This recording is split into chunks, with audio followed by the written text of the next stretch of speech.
something to say, something to say.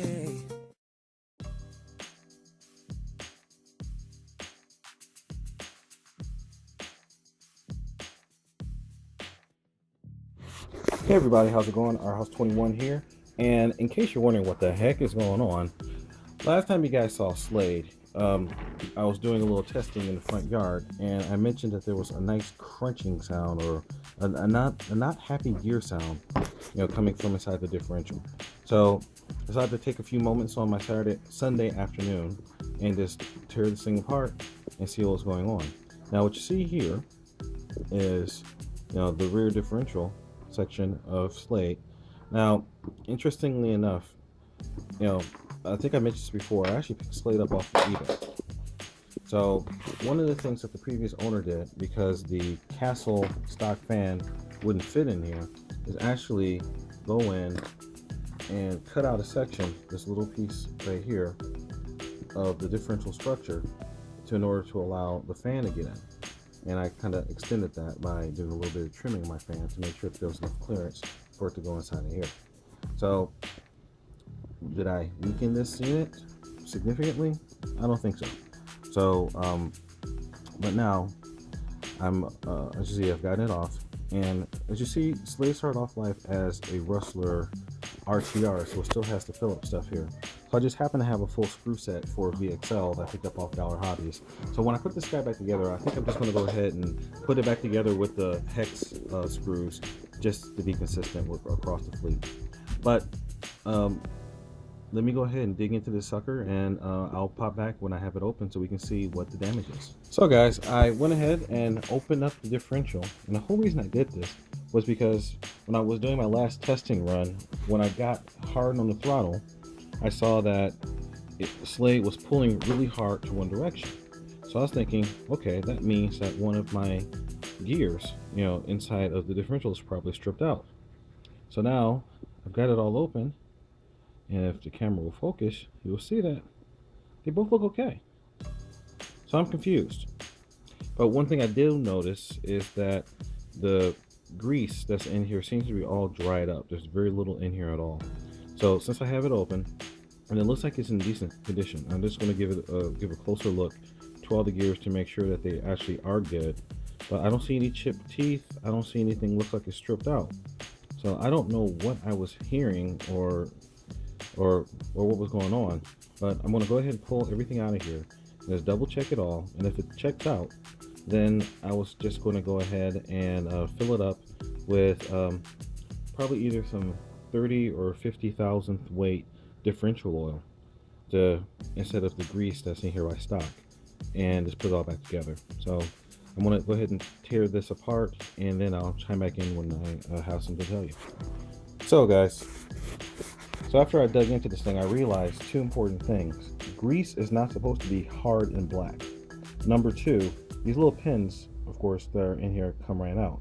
So I figured, let me go in, clean out all these little crevices, and take out the pins, which are sitting right here, and get a good clean in before I put the differential lube back in, and then I'll put it back together and see how it feels.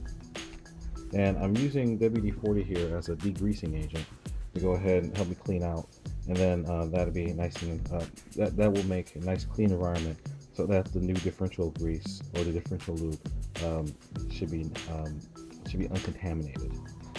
Okay guys, I have found the problem. So if you look at this guy right here, if we can focus in, there we go. See how it has nice tall gears and everything? Well, this guy right here, when you focus in, see how they're all rounded off? So come on guy, focus. There we go. That's it, yeah. So see if I can have them side by side. So this guy right here has rounded, all the teeth on the top have rounded off. So that's why one axle was kicking in severely to the other side, while the other guy, well, basically one axle was getting power and the other guy was not. So this guy, I don't know if you can really see this on the camera, but yeah, let me put it this way and see if this helps.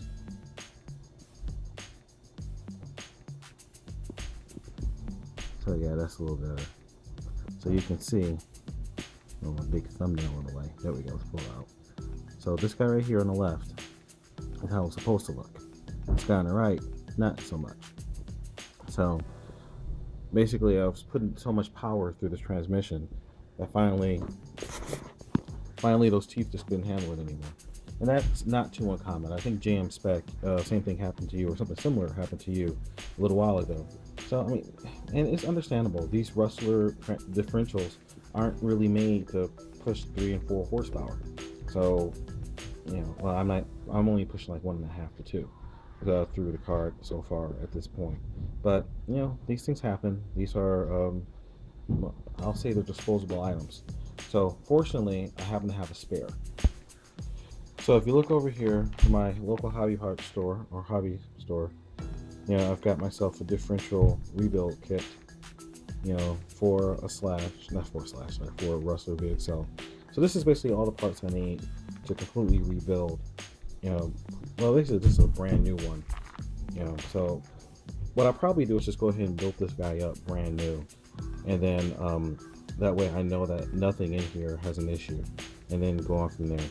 So I'll probably put this guy back together and see if I can just find this piece by itself. And if so, then I might build it back up as a spare. Or I might just build up as a spare and just keep it around, so in case I blow out anything else inside of here, I might be able to use some of these other parts. Alright, so let me go ahead and get this new one together. Okay, so I went ahead and filled this guy back up with my good old Phil's waterproof grease. And you see me use this stuff many times.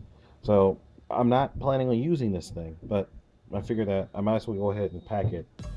That way it's a hot standby, so in case I ever do want to do anything else out of it, I don't have to worry about the any of the gears inside of here rusting or corroding and that sort of stuff. So basically I just packed it with the grease to keep it clean. And so basically like a hot storage condition. I don't mean hot, I mean a ready to use storage condition. But like I said, it's not really usable now because when I put it in, since the Phil's grease is pretty thick, it actually does seem to turn and you know, function, but I can hear the gears chattering from where the gear that has the chewed off teeth is kind of bouncing around and crunching in there. So that's not a good condition. So it's definitely not good for speed running. But you know, maybe if I just need to throw in something for bashing or something like that, or like I said, just hold on to this for spare parts, so in case any other pieces decide to break on my new differential over here, then I have enough pieces where I can rebuild it. So let me go ahead and put this new differential together, and then I'll show you what that looks like. Okay guys, I'm back, and if you see here, I've got the new differential and put together, and this is a really quick operation. I just figured I'd take a second to talk about how a differential works. So basically with the differential, you actually have 2 sets of gears that are inside of the unit. Planetary gears and sun gears, with the larger one being the ring gear. So this around the edge is a ring gear. That's what connects to the main drivetrain and turns the differential as a unit. Okay, so in the middle, you have a sun gear. You have 1 sun gear attached to each drive output shaft, like this. So this is the output shaft that sticks out goes to each of the tires.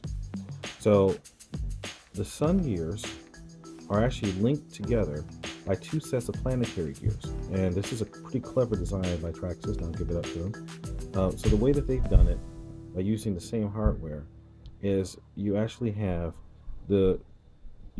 these sun gear, or the planetary gears, staggered inside the case, so that 1 sun gear only touches 2 planetary gears. So if I turn one of the gears, and this is almost impossible to do one-handed, you just have to trust me on this. If I turn one of these, if I turn this gear, actually it works better if it's actually meshing. So 1 second. Okay. So if I turn the sun gear up top, it's connected to these 2 high planetary gears. That is then connected to the lower planetary gears, you know, which are kind of meshing on the side. and then those connect to the bottom sun gear. So basically, when the ring gear turns like this, it turns the entire unit. If one of the wheels is bound up, then this planetary sun gear configuration allows more torque to go through one side than the other, and that allows the two wheels to spin at different speeds, which allows you to turn around a corner. Now, where this gets important for speed runners is the freedom that these guys move around can positively or negatively affect your ability to put power to the ground. Because if this mechanism goes too freely, then if you really get on the gas and one wheel starts to spin, so Slade's in pieces right here, but let's just say hypothetically this wheel starts to spin, then all the torque would go right from the ring gear down through that spinning wheel, and then you get no power to the ground. So automobiles use a variety of mechanisms to make what they call limited slip differentials. So basically they add a resistance somehow into this gear chain to keep you from putting all the power down to one wheel or another and losing traction. So for an RC car, the way that you challenge this, or the way that you stop this from happening, is by using different weights of differential oil. So a heavier, more viscous differential oil will actually act like a clutch pack in one of the mechanisms in a limited slip differential, and lock up the differential progressively higher and higher, and allow you to get power to the ground on both wheels. The downside is if you put too high of viscosity in here, you basically lock this thing up and turn it into a spool axle, which basically means you get no differential action. So one wheel can't move faster than the other. So that's kind of a balancing act. You need to just play around with a little bit to get the right weight so that it works properly with your car. But it's a very effective way to help you tune for, say, racing, different track conditions, or different pavement conditions. So for speed running, you could actually just lock this thing up with like 100,000 weight fluid and kind of go with your day, because you don't really want a whole lot of differential action, although it would be a pain when you try to turn stuff around. So I'm going to try something that's pretty viscous but not quite too crazy and see how that works, and you'll get to see how it performs on my next actual test run. Okay, so for this step I figured I'd break out my mini track just so I could operate a little bit more, see exactly what I'm doing. So again, like I said, so here I've got my different gears. So here you can see me moving the sun gear around. So the sun gear on the bottom, sun gear here, is only touching the two bottom planetary gears. The planetary gears up top are connected to the planetary gears on the bottom. That transmits torque up through the line and allows this whole thing to transmit power. So then I've got this sun gear here that's only connected to the top two, and that basically makes this whole thing do. So now you see I've got some Offna differential silicone oil. So I've got some 50,000 weight and some 30,000 weight. So I think for this application, I'm going to go ahead and try the 30. The 50 might actually be a better call, to be perfectly honest with you, just because it, that'll pretty much lock the spool. But what was in here originally was just grease, and it seemed to work fine. And the slashes have 30,000 weight up front, and I feel, with Dizzy, that that's pretty well locked. But it still allows some differential action. So I think that in this application, I want to go ahead and use this. So just go ahead and open this guy up. And if I don't like it, the wonderful thing is I can just change the fluid and just do it again. So it's over there. Let's open this bad boy up. And then you just go ahead and put the stuff in here. And this stuff is thick.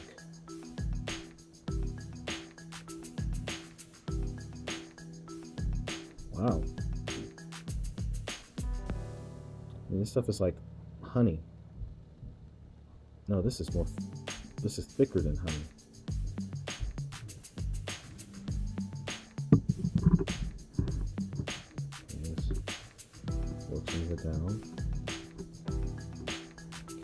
pull the sun gear out. Be careful to keep everything clean.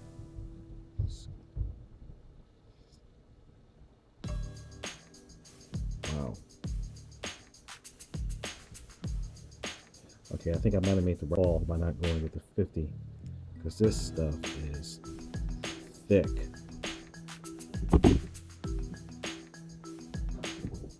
Okay, come on, you can do it.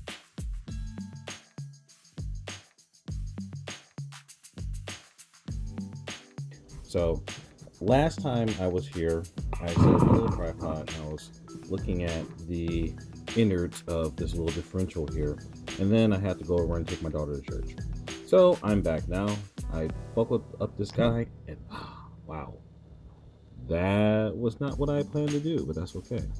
So basically I pulled this guy apart, and I was going to show you how this gear action works with this silicon diff fluid. Now, as you remember, I put in the OFNA 30,000 weight, and this stuff is like, if you can see down in here, this stuff is like honey. You know, it's just oozing, and it's really, really viscous, but that's exactly what it's supposed to be. So I think you can kind of see the differential action going on here, where you got the sun gear down the bottom, and it's only touching the bottom two gears, and then the planetary gears around are meshing together. So two interface with the top and two interface with the bottom, and this fluid is sticky and gummy as all get out, but it's doing what it's supposed to do. So it looks like I'm a little bit low. Now they say use a liberal amount. I'm not sure exactly what that means, honestly. So I figure that, you know, it's probably possible to put too much in here. I don't know, but I figure, you know, I mean, the worst case scenario is that the differential gets locked, and you know, that's not too bad for a speed run application. So here, I'm just going to go ahead and see there's a little bit of a void down here at the bottom. So let me just squeeze in a little bit more, and that should be good. So there's still a little bit of airspace in here. Now this is going to get churned around, and it's going to get air inside of it, and it's going to turn into like an interesting mess inside. But you know, as long as it works, it works. Now here's an interesting thing when putting this back together. This is actually keyed. So let me look at it right here. If you see, there's a little notch on this side and on that side. So one little notch and one big, slightly larger notch. And if you look at the actual differential case, you'll see that that matches up. So I'm not really sure what is different about either side of this, but you know, I accidentally forced it together one time off camera, you know, with it not really fitting, and it was not happy. So just trust me on this. It's much happier if you try to put together with the two sides matching. So that being said, I got it together. Now let me turn it, and it's feeling pretty nice. And I can hear it kind of doing its thing inside of there. So like I said, there's air bubbles inside of here, and I'm pretty sure they're going to work their way out or do something in here. But you know, it's got a much higher level of resistance than this guy right here, which is just filled with grease. Now again, to reiterate, one of the sun gears on this side, I think it's, well, one of these sun gears is busted, so it needs to be replaced. It's this one on top. It made it so it's easy accessible. So this really isn't usable in its current configuration, but I'll go ahead and I'll order a replacement part, and like I said, I'll get this together just so I have it. But let me go ahead and just button this back up on camera while I have it here. And then after that's all said and done, I'll go ahead and get Slade back together and get him ready to do some more runs. Now, I'm just to be paranoid, and I know this probably is completely unnecessary. Ooh, look, there's fluid leaking out, so I guess I overfilled it. That's all right. And this probably wasn't the best idea because it's sticking to it a little bit, but you know, it's all right. All right, so let me turn this thing a little bit more just to see if I can work any more air spaces out of it.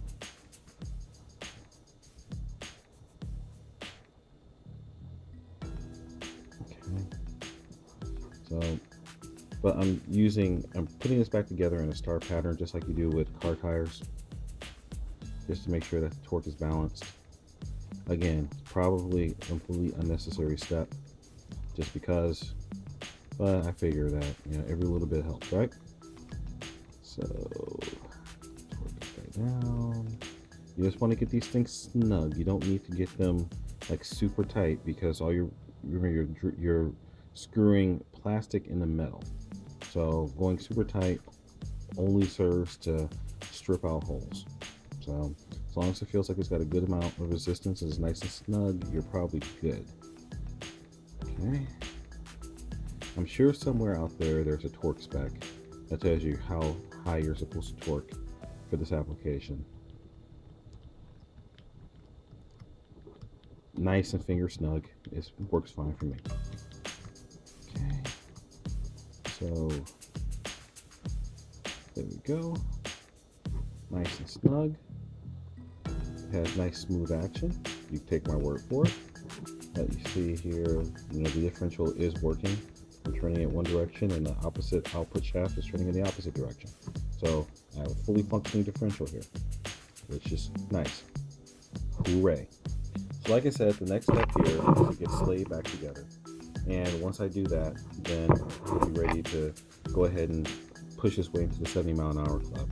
Now, based upon my numbers with him, you know, with the new Mama Monster ESC, which you can kind of see peeking up over there, you know, in the pile of rubble that is Slade right now. You know, but anyway, with that ESC, my numbers are telling me that he should do well above 70. But the thing about this game is that there's always something unforeseen that pops up. So let's just say that, given the fact that Dizzy just did 71 on a pretty decent run with 3S power, using the same battery and, you know, the same ESC, or same family of ESC, you know, even though we're talking about the smaller motor, you know, it's still going to be producing the same overall amount of power. And I've shown before that Dizzy and Slade, with the same power system, Slade is faster than Dizzy, which means that Slade is less draggy than Dizzy. So if Dizzy did 71, that means Slade should do more than 71. How much more than 71?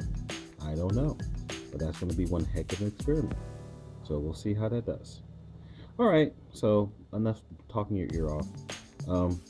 I hope this was a little bit educational. Excuse me. Anyway, I hope this was a little bit educational. You know, maybe a view inside the guts of this transmission case that you never saw. Oh, actually, can I show the inside of this transmission case?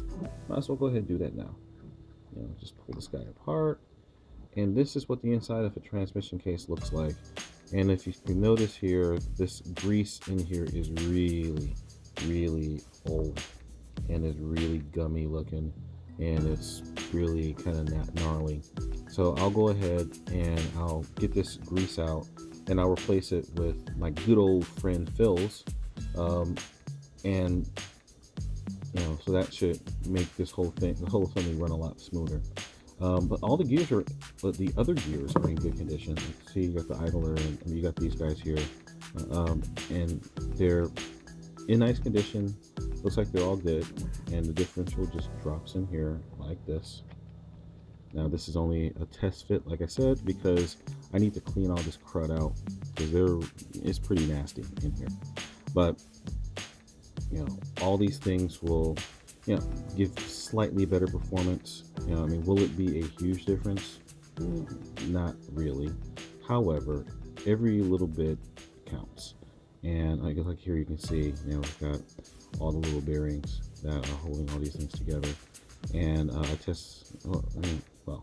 they all seem to be in good shape. So the crudiness in here doesn't seem to be affecting anything. But just kind of like you can see here, when I touch this goop here, I mean, this grease is really dried out. It's really old, so it just needs to be removed and replaced. So that's no big deal. All right, so I hope you guys found this interesting, and stay tuned for more interesting speed run updates. See Slade back in action, and Always remember, like I say, follow the mantra: fly, fix, fly, break it, fix it, do it all over again. Remember to like, comment, subscribe. Don't forget to check me out on Facebook or Instagram or rcspeedrunhub.com. I'm out there in a lot of different places. Check it out and interact. And I've got some new things coming up here too. I'm going to try to do. I want to do some more community interaction stuff. So what do I have in mind? You'll see shortly. But you guys take care. You're a great community. You guys know that. So let's keep out there pushing some big numbers and doing some big things. Our House 21 signing out. Peace.